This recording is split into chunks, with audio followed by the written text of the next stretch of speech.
Hello class, my name is Mustafa and I'm part of Team 4. Our today's topic is startup financing, and our today's agenda includes different types of startup financing.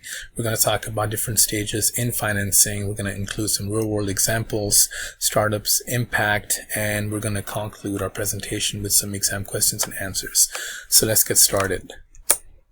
Fledgling company. It literally means a young bird, so in the context of business setting, you can translate it as a young bird or a young company taking its first flight into the business world. And the first step is to get financially started.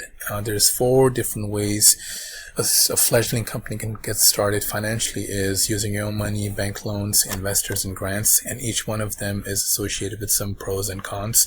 So using your own money is always the most convenient. You have your full control. Plus, you also get to keep the full equity. But with that, on the flip side, you're risking losing your own money as well. The speed of accumulating money to be able to come up with that kind of a cash to be able to put it toward a business is really slow. Bank loans is another option. With that, you're not risking losing your own money because you're just borrowing the money from the bank. But with that, you're creating debt in the balance sheet. They're also a little bit hard to get, but you also have to pay the interest. You can always pursue the investors. With that, you can get pretty much unlimited amount of money in lump sum, but with that, you're giving away your equity, and they're actually really hard to get. Grants is the free money, but they're really hard to get. They're the hardest option out of the 4 because you kind of have to win in a competition to be able to earn the government grants, and they're always given towards a specific purpose, so they always come with a lot of government restrictions. Bootstrapping. So bootstrapping is kind of like self-made.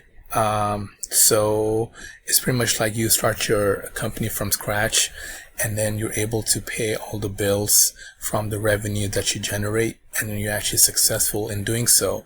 It's called bootstrapping. Bootstrapping is also associated with some pros and cons. Number 1 is that you don't have to answer to anyone. You're your own boss.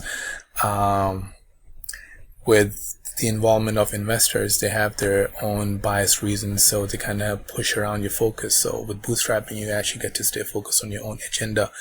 Bootstrapping companies are also tend to be the most innovative companies, and since it's your own money on the line, you tend to be more responsible. But on the flip side, the development is limited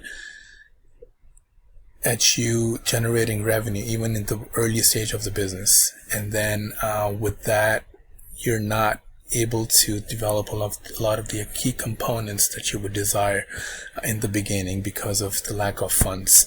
And sometimes it's not about what you know, it's more about who you know. So with no investor in the picture, you're kind of missing out on the connections and networking part of it. And the bootstrapping companies are also kind of looked as more like new kids on the block. So with bootstrapping, there's a lot of lack of credibility. So now I'm going to pass it on to Great Natalie, who's going to talk about the other aspect of crowdfunding. Thank you.